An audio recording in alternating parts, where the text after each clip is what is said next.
Good morning everyone. आज हम bio का नया चैप्टर स्टार्ट कर रहे हैं, that is chapter number 15, our environment. Our environment नाम से ही पता चल रहा है कि हम अपने सराउंडिंग्स के बारे में डिस्कस करेंगे इस चैप्टर में। किस तरह से हमारे इन्वायरमेंट में क्या क्या चीज़ें हैं, क्या क्या डिफरेंट डाइवर्सिटी है जो हमें देखने को मिलती है और कैसे वो सभी आपस में इंटरैक्ट करते हैं और मिलकर हमारा इन्वायरमेंट बनाते हैं। इन्वायरमेंट की बात करें तो हमने कई बार अपने ग्रैंड पेरेंट्स से, अपने पेरेंट्स से सुना है, वो बोलते हैं कि हमारा इन्वायरमेंट जो है अब वैसा नहीं रहा है जैसे पुराने टाइम में होता था, जैसे पहले के टाइम में होता था। अब इन्वायरमेंट में बहुत चेंजेस आ गए हैं। इससे इनका मतलब क्या है, वो क्या कहना चाहते हैं? उनका मतलब है कि किस तरह से हमारा इन्वायरमेंट पॉल्यूटेड हो रहा है। ह्यूमन एक्टिविटीज़ ही हैं जिनकी वजह से हमारे इन्वायरमेंट के ऊपर असर हो रहा है और हमारा इन्वायरमेंट पहले से अब क्या हो चुका है, पॉल्यूटेड हो चुका है। पहले के टाइम पे इन्वायरमेंट बहुत ही क्लीन होता था।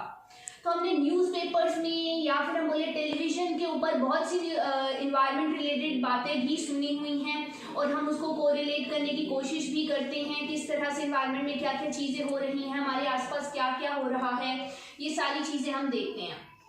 तो इस चैप्टर में हम यही सब डिस्कस करेंगे कि क्या है इन्वायरमेंट, हमारा कैसे बना है और किस तरह से कौन कौन सी चीज़ें जो हमारे इन्वायरमेंट को इफेक्ट कर रही है। So first topic that we are discussing today, What happens when we add our waste to the environment? क्या होता है जब हम अपना वेस्ट अपने इन्वायरमेंट में एड अप कर देते हैं?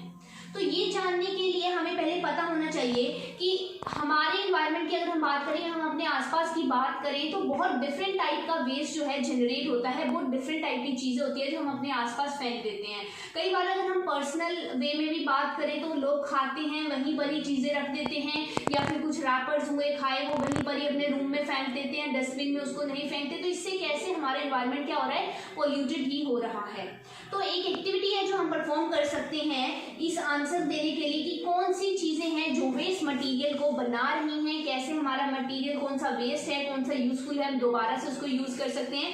तो एक्टिविटी है कि अपने कलेक्ट करो वेस्ट फ्रॉम योर होम, अपने घर से वेस्ट इकट्ठा करो, चाहे वो अपने डे लाइफ का जितना वेस्ट है, किचन वेस्ट है, वेजिटेबल पील्स है, टी लीव्स हैं, मिल्क पैकेट्स हैं, ये सारा वेस्ट पेपर जितने भी हैं हम सभी कलेक्ट करें। फिर क्या करें, अपने स्कूल के ग्राउंड में या आसपास हमारे कोई अगर गार्डन टाइप या ग्राउंड टाइप दिखता है तो वहां पर हम पिट्स के अंदर उसको क्या करते हैं, डिडी करते हैं, उसमें हम क्या करते हैं, उसको बरीड आउट करते हैं, उसमें हम डाल दें उसको।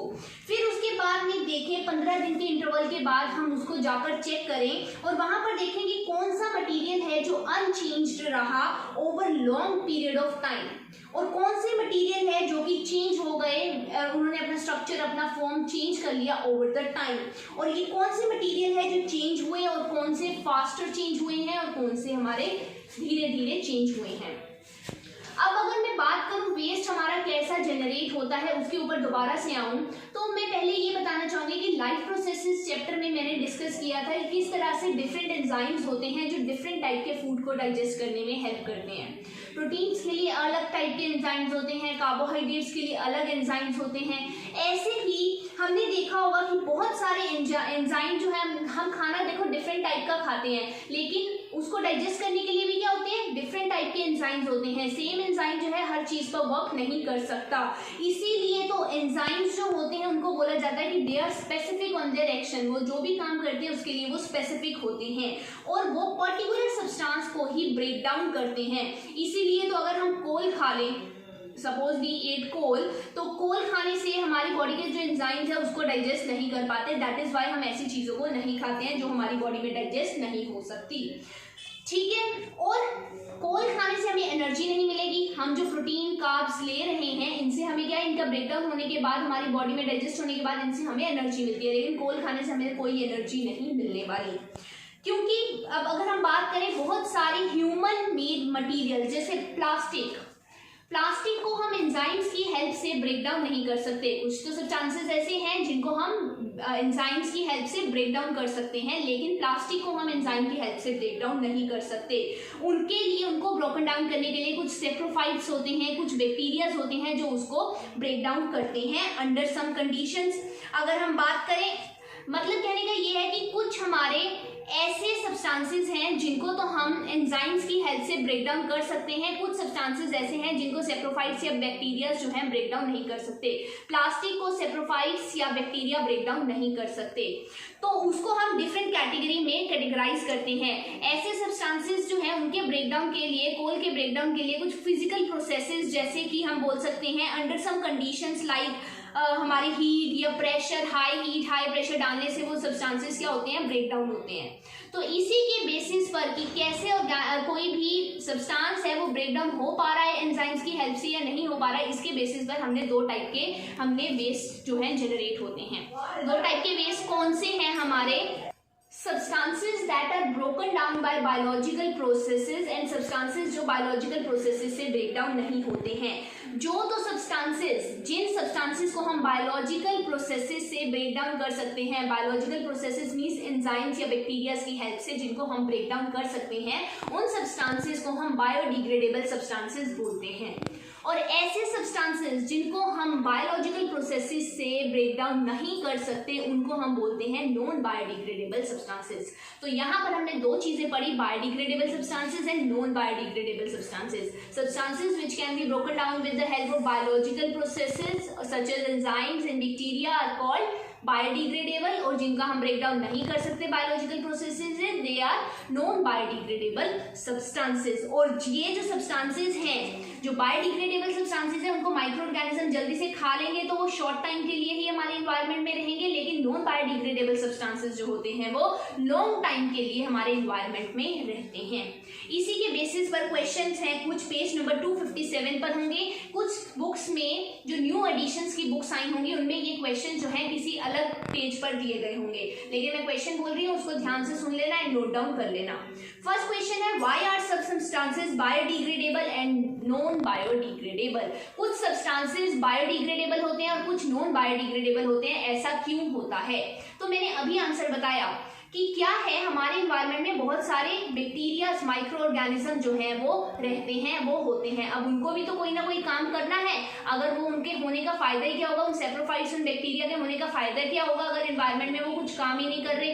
तो ऐसे सब्सटेंसेस जिनको बैक्टीरिया या सेप्रोफाइट्स ब्रेक डाउन कर सकते हैं, उन सब्सटेंसेस को हम बायोडिग्रेडेबल की कैटेगरी में रखते हैं, और जिनके ऊपर बायोलॉजिकल प्रोसेसेस वर्क नहीं करती उनको हम नॉन बायोडिग्रेडेबल सब्सटेंसेस की कैटेगरी में रखते हैं। So on the basis of bacteria, saprophytes, biodegradable and non biodegradable substances are categorized. So second question, give any two ways in which biodegradable substances would affect the environment. दो तरीके बताओ जिसकी help से biodegradable substances जो है हमारे environment को affect करते हैं। पहला देखो, वो क्या करते हैं हमारे इन्वायरमेंट को, क्या है हमारे इन्वायरमेंट में वो बायोलॉजिकल सब्सटेंसेस की हेल्प से माइक्रो ऑर्गेनिज्म उनके ऊपर फीड करके क्या करते हैं, उनका इजीली ब्रेक डाउन कर देते हैं। ठीक है, तो हमारे इन्वायरमेंट में वो शॉर्ट टाइम पीरियड के लिए ही रहते हैं। सेकेंड, यही हम कंसीडर कर सकते हैं, पहले तो मैंने बोल दिया कि माइक्रो ऑर्गेनिज्म, जिन ऑर्गेनिज्म, माइक्रो ऑर्गेनिज्म जो है, जो जब किसी सब्सटेंसेस के ऊपर फीड कर रहे हैं तो ठीक है वो क्या कर रहे हैं, हमारे वहां पर अगर हमारे इन्वायरमेंट को एक तरह से क्लीन अप भी कर रहे हैं। माइक्रो ऑर्गेनिज्म बायोडिग्रेडेबल वेस्ट जितना भी हमारा प्रोड्यूस हो रहा है उसको वो क्लीन अप कर रहे हैं। सेकेंड चीज, ये शॉर्ट टाइम के लिए हमारे इन्वायरमेंट में रहते हैं, इसलिए इनका कोई लॉन्ग टर्म इफेक्ट हमारे इन्वायरमेंट के ऊपर नहीं रहता है। क्यों? क्योंकि माइक्रो ऑर्गेनिज्म इनको जल्दी से जल्दी खा लेते हैं, डाइजेस्ट कर लेते हैं, इसलिए ये लॉन्ग टाइम के लिए हमारे इन्वायरमेंट में नहीं रहते हैं। तो दो पॉइंट्स हो गए। फर्स्ट क्या मैंने बोला कि ये हमारे अगर सब्सटेंसेस जनरेट हो रहे हैं तब भी हमारे एंजाइम्स इनको क्लीन अप करने का काम कर देते हैं, तो ज्यादा इफेक्ट हमारे इन्वायरमेंट पे ये नहीं डालते हैं। सेकेंड चीज, ये क्या करते हैं, शॉर्ट टाइम के लिए है, लॉन्ग टाइम परसिस्टेंस इनकी नहीं है, तब हमारे इन्वायरमेंट को ज्यादा अफेक्ट ये नहीं कर रहे हैं।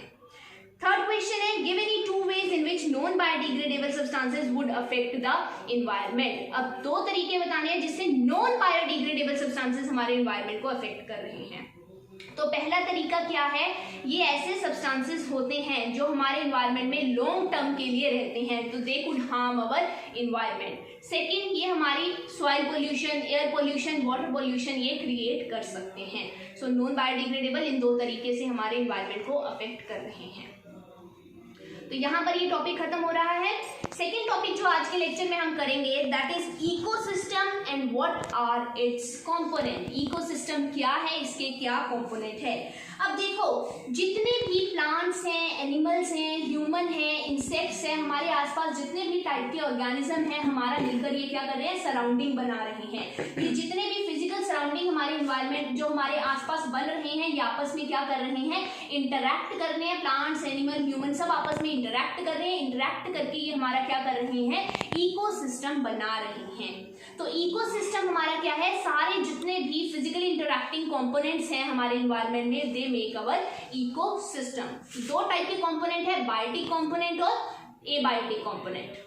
जो बायोटिक कंपोनेंट है वो लिविंग कंपोनेंट है, जो नॉन बायोटिक या एबायोटिक कंपोनेंट है वो नॉन लिविंग कंपोनेंट्स होते हैं। तो बायोटिक कंपोनेंट में कौन आ जाएंगे, हम आ जाएंगे, ह्यूमंस आ जाएंगे, एनिमल्स आ जाएंगे। नॉन बायोटिक में क्या आ जाएगा, हमारा टेम्परेचर हो गया हमारा, उसके अलावा रेनफॉल, विंड, सॉइल, ये हमारे एबायोटिक कंपोनेंट्स हमारे हो गए।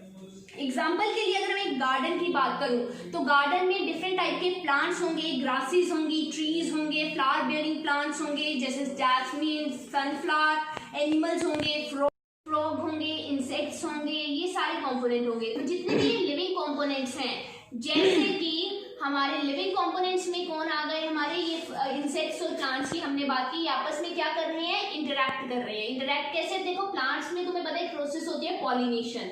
इंसेक्ट्स क्या करते हैं, प्लांट्स को क्या करते हैं, वो पॉलिनेशन में उनमें हेल्प करते हैं, ठीक है, हेल्प कर रहे हैं, ठीक है। तो आपस में ये क्या कर रहे हैं, इंटरैक्शन कर रहे हैं, ठीक है। एनिमल्स वहां आ रहे हैं, वहां ग्रेजिंग करते हैं, तो एनिमल्स को भी प्लांट से क्या मिल रहा है, फूड मिल रहा है। तो ये सारे कंपोनेंट्स आपस में क्या कर रहे हैं, इंटरैक्ट कर रहे हैं। तो उनकी किसी भी लिविंग ऑर्गेनिज्म की ग्रोथ, रिप्रोडक्शन, ये सारी एक्टिविटीज अफेक्टेड होती है एबायोटिक कंपोनेंट्स की वजह से भी। तो गार्डन एक क्या हो गया, हमारा इकोसिस्टम की तरह एक्ट कर रहा है। अदर टाइप ऑफ इकोसिस्टम्स क्या हो गए, हमारे फॉरेस्ट, पोन्ड्स, लेक, ये हो गए हमारे सारे इकोसिस्टम है। अब इकोसिस्टम भी दो टाइप के होते हैं, नेचुरल इकोसिस्टम और man made ecosystem. Natural ecosystem में हमारे आ जाएंगे गार्डन, और नेचुरल में आ जाएंगे हमारे ये जितने मैंने बोला नेचुरली जो हमारे एक्ट कर रहे हैं गार्डन, ठीक है। Crop field are human made system. जो क्रॉप्स फील्ड हम बनाते हैं वो कैसे होते हैं, ह्यूमन मेड या फिर आर्टिफिशियल सिस्टम हमारे होते हैं। अब यहाँ तक भी पता चल गया कि इकोसिस्टम हमारा बन रहा है, ठीक है, कैसे है, हमारे क्या कंपोनेंट है। अब तुम्हें पता है कि ऑर्गेनिजम्स के ऊपर हम बात करेंगे कि ऑर्गेनिजम्स की भी क्या होती हैं, डिफरेंट कैटेगरीज होती हैं, प्रोड्यूसर्स, कंज्यूमर्स, डिकम्पोजर्स। ये कैटेगरी हो गई हमारे डिफरेंट ऑर्गेनिजम्स की। अब देखो प्रोड्यूसर्स, तुम सभी को पता है, प्रोड्यूसर नाम से पता चल रहा है जो क्या कर रहा है, किसी चीज को प्रोड्यूस कर रहा है। और तुम्हें पता है कि अर्थ के ऊपर अगर हम बात करें तो प्रोड्यूसर्स कौन है, हमारे प्लांट्स हमारे प्रोड्यूसर्स हैं। प्लांट्स क्या करते हैं, सन से लाइट ट्रैप करते हैं, फोटोसिंथेसिस की प्रोसेस करते हैं और अपना फूड प्रिपेयर करते हैं, अपने आप को CO2 जो है प्रोड्यूस करते हैं, और एज ए रिजल्ट वो ऑक्सीजन रिलीज कर रहे हैं। और ऑक्सीजन रिलीज हो रही है या वो फूड प्रिपेयर कर रहे हैं, प्लांट्स में हमारे फ्रूट लग रहे हैं, हमारी क्रॉप्स लग रही है, तो ये सारे हमारे क्या है, ये प्रोड्यूसर्स हैं। और इनको कौन फीड करता है, सेकंड कैटेगरी कंज्यूमर। कंज्यूमर कौन हो गए, जो इनके ऊपर फीड करेंगे, जो इनके ऊपर खाएंगे, ठीक है। तो प्रोड्यूसर जो खाना प्रोड्यूस करेंगे, कंज्यूमर्स जो हमारे कंज्यूम करेंगे। कंज्यूमर्स जो जितने भी ग्रीन प्लांट हो गए, ब्लू ग्रीन एल्गे हो गए, ये सारे फोटोसिंथेसिस करके अपना फूड बनाते हैं, तो इनको हम प्रोड्यूसर्स की कैटेगरी में रख रहे हैं। ऑर्गेनिज्म चाहे डायरेक्टली चाहे इनडायरेक्टली जब प्लांट्स के ऊपर फूड के लिए डिपेंडेबल होता है, उसको हम कंज्यूमर की कैटेगरी में लेते हैं। तो कंज्यूमर्स डिफरेंट टाइप के हो जाएंगे, हर्बीवोर्स, कार्निवोर्स, ओमनिवोर, पैरासाइट, ये हमारे हो गए कंज्यूमर। अब हमें दो कैटेगरी तो पता चल गई, प्रोड्यूसर और कंज्यूमर की। तीसरी रही डिकम्पोजर की। तो उसको पढ़ने के लिए, उसको समझने के लिए हमें एक एक्टिविटी या फिर हम बोले एक एक्वेरियम के बेस पे मैं बताऊंगी। अब एक एक्वेरियम होता है, उसमें क्या होता है, हमारी फिशेस रह रही हैं, प्लांट या एक्वेटिक प्लांट्स वहां पर होते हैं। तो तुम्हें पता है कि वो किस तरह से, देखो उस एक्वेरियम के अंदर कुछ फिशेस या प्लांट अगर मर जाएं तो क्या होता है। तो इसके बारे में तुम्हें सुना है या कभी सोचा है कि क्या होता है। तो माइक्रो ऑर्गेनिज्म, छोटे छोटे माइक्रो ऑर्गेनिजम्स होते हैं जो कि जब ये ऑर्गेनिज्म, ये जो प्लांट मर गए तो उनके डेड रिमेन्स को खा जाते हैं, जैसे कुछ बैक्टीरियाज या फंजाई, कुछ बैक्टीरिया या फंजाई डेड डिकेइंग मैटर के ऊपर क्या करते हैं, फीड करते हैं और उनको खा लेते हैं। तो ये जो माइक्रो ऑर्गेनिजम्स होते हैं, इन माइक्रो ऑर्गेनिजम्स को हम बोलते हैं डीकंपोजर्स।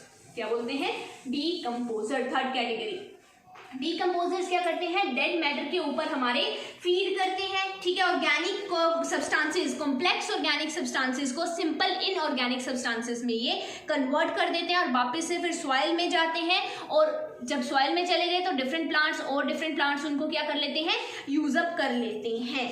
तो ये हो गई हमारे डीकंपोजर्स। डीकंपोजर जो डेड मैटर के ऊपर फीड कर रहे हैं। तो मैंने बोला ऑर्गेनिज्म 3 टाइप के हैं, प्रोड्यूसर जो प्रोड्यूस करेंगे, कंज्यूमर जो उनसे बना हुआ फूड जो है वो लेंगे, और डीकंपोजर जो डेड ऑर्गेनिजम्स के ऊपर फीड करते हैं। तो ये सारे तीनों कैटेगरीज जो हो गई, ये मिलकर हमारे क्या बनाते हैं, हमारा इकोसिस्टम बना रहे हैं। यहां पर ये टॉपिक फिनिश होता है। नेक्स्ट टॉपिक है food chains and food web.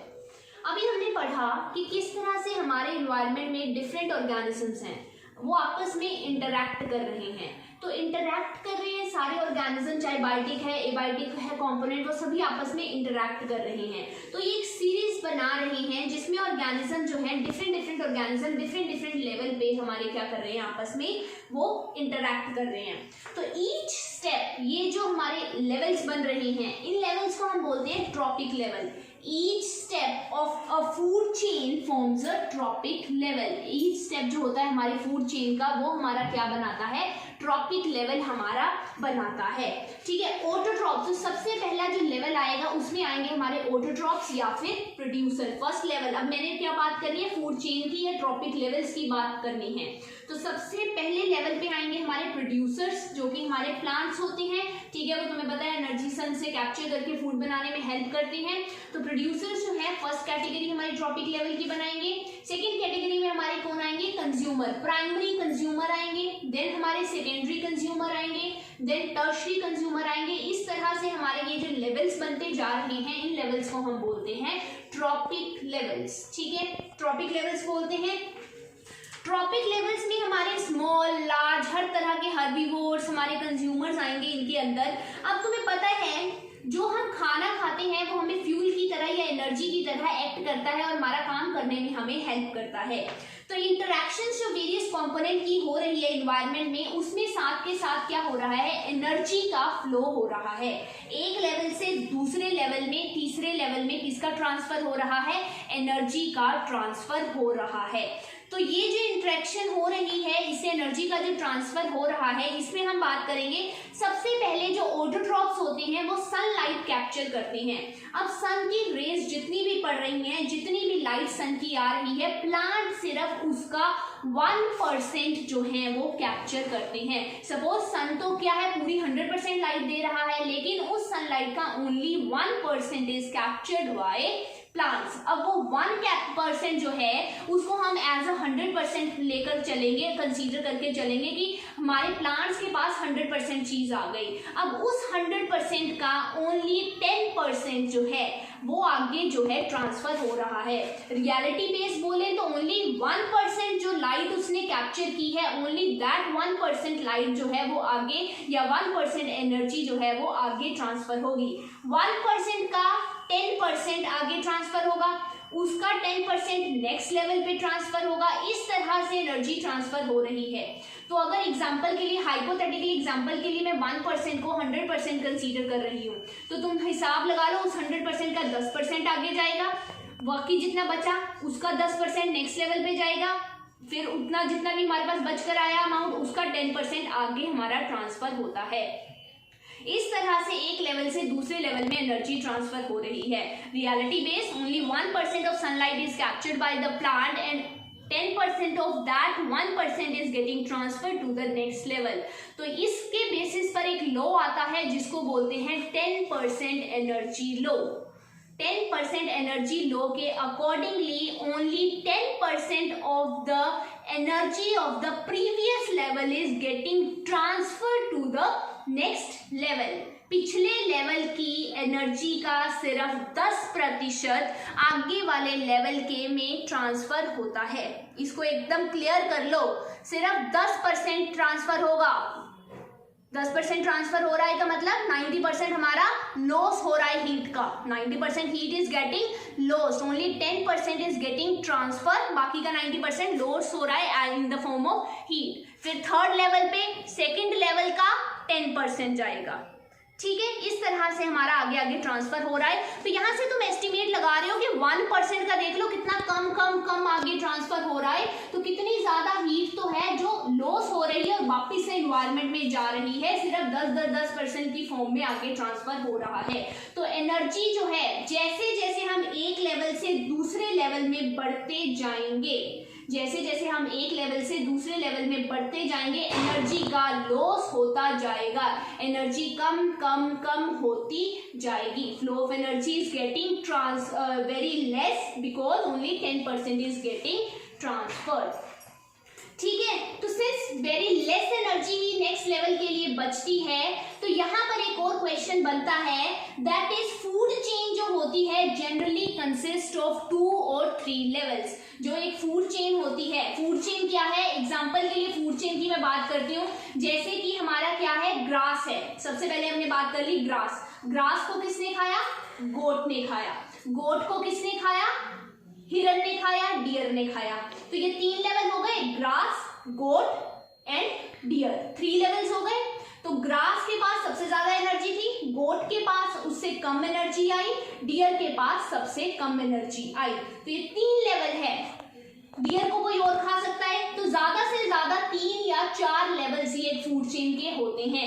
ऐसा इसलिए होता है बिकॉज ऑफ द एनर्जी, क्योंकि नेक्स्ट अगर मान लो एक फूड चेन के 10 या 20 लेवल हो गए, तो एनर्जी तो इतनी कम ट्रांसफर हो रही है, हर लेवल में 10% 1% का 10% कितना कम होता है, 0.01 की फॉर्म में होगा, उसका आगे 10% और कम होता जाएगा। तो कम एनर्जी होने की वजह से एक फूड चेन के सिर्फ 2, 3 या 4 ही लेवल्स होते हैं। तो यहाँ पर अगर क्वेश्चन बनता है कि why a food chain only consists of 3 or 4 steps, तो answer is because very less energy is remain for the next level, क्योंकि only 1% एनर्जी सनलाइट की ट्रैप होती है और उसका 10% आगे आगे ट्रांसफर हो रहा है, इसलिए इस वजह से, इस रीजन की वजह से सिर्फ 3-4 लेवल ही एक फूड चेन के होते हैं।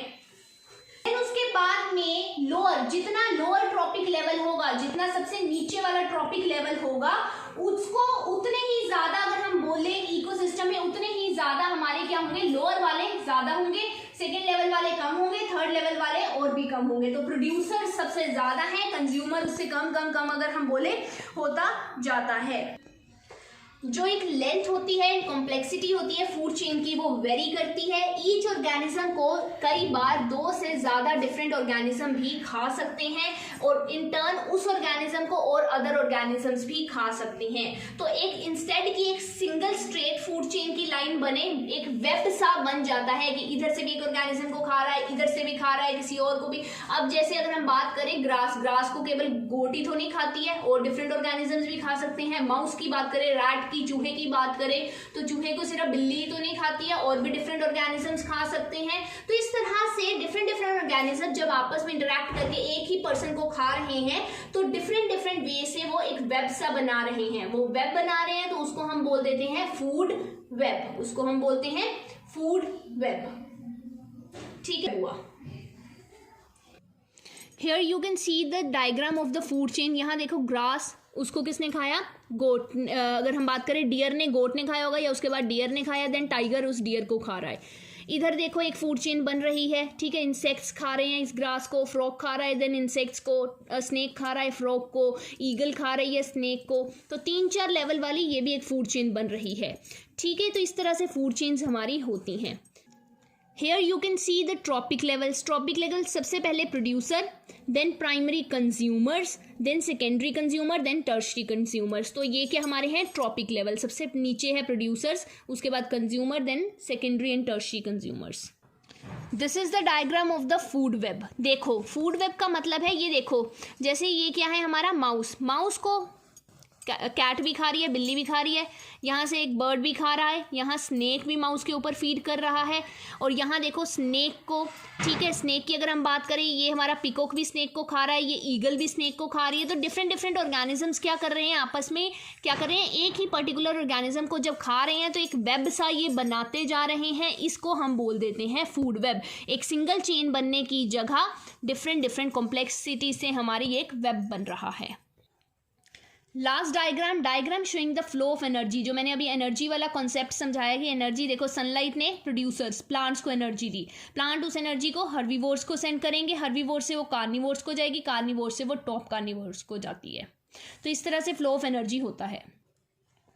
सो इसी के बेस पर दो क्वेश्चन है। फर्स्ट क्वेश्चन है, What are tropic levels? Give an example of a food chain and state the different tropic levels on it. Tropic level मैंने अभी बताया कि food chain के अंदर ये हमारे क्या हो रहा है, each step or a level of a food chain forms a trophic level. जो हमारी ये फूड चेन है, जैसे ये फूड चेन की मैंने अभी डायग्राम्स दिखाई, फूड चेन में ये ईच स्टेप जो ईच लेवल बनता जा रहा है, इसको हम बोलते हैं ट्रॉपिक लेवल। जैसे ग्रास के ऊपर उसको किसने खाया, रैट ने, रैट को कैट खा रही है, कैट को फर्दर कोई और ऑर्गेनिज्म खा रहा है, तो ये ट्रॉपिक लेवल्स हैं हमारे। ठीक है, कोई भी एक डायग्राम बनाकर तुम इस क्वेश्चन को समझा सकते हो। सेकंड क्वेश्चन है, what is the role of decomposers in the ecosystem. Ecosystem में डीकम्पोजर्स का क्या काम होता है। तो डीकम्पोजर्स जो होते हैं वो डेड और डिकेइंग मैटर के ऊपर फीड करते हैं, डेड और डिकेइंग मैटर के ऊपर फीड करके उनको खाते हैं, और उनसे हमें जो भी बची हुई उनकी एनर्जी होती है उसको सॉइल में रिटर्न करते हैं। तो डेड एंड डिकेइंग ऑर्गेनिजम्स को हमारे डीकम्पोजर्स खा रहे हैं और हमारे इकोसिस्टम को क्लीन करने का काम कर रहे हैं। तो हमने आज के चैप्टर में, जितना मैंने आज के चैप्टर में पढ़ाया तुम्हें, उसमें मैंने biodegradable and non biodegradable substances, इनमें डिफरेंस तुमने प्रिपेयर करना है। इनके बेसिस पर 3 क्वेश्चंस करवाए, वो तुमने अपनी नोटबुक में करनी है। देन उसके बाद में फूड चेन की डेफिनेशन, फूड चेन की एग्जाम्पल, ठीक है, 10% एनर्जी लो एक क्वेश्चन बना, और उसके बाद में वाई देयर आर 3 और 4 steps in a food chain, ये तुमने क्वेश्चन किया, ये क्वेश्चन करना है। देन ये जो अभी 2 क्वेश्चंस करवाए, ये क्वेश्चंस भी अपनी नोटबुक में नोट डाउन करने हैं। ठीक है, तो विद एक्स्ट्रा क्वेश्चंस, ये क्वेश्चंस तुमने अपनी नोटबुक में नोट डाउन करने हैं। और आज के लिए हम इतना ही करेंगे। आई होप आपको सारा क्लियर हो गया होगा। Thank you very much.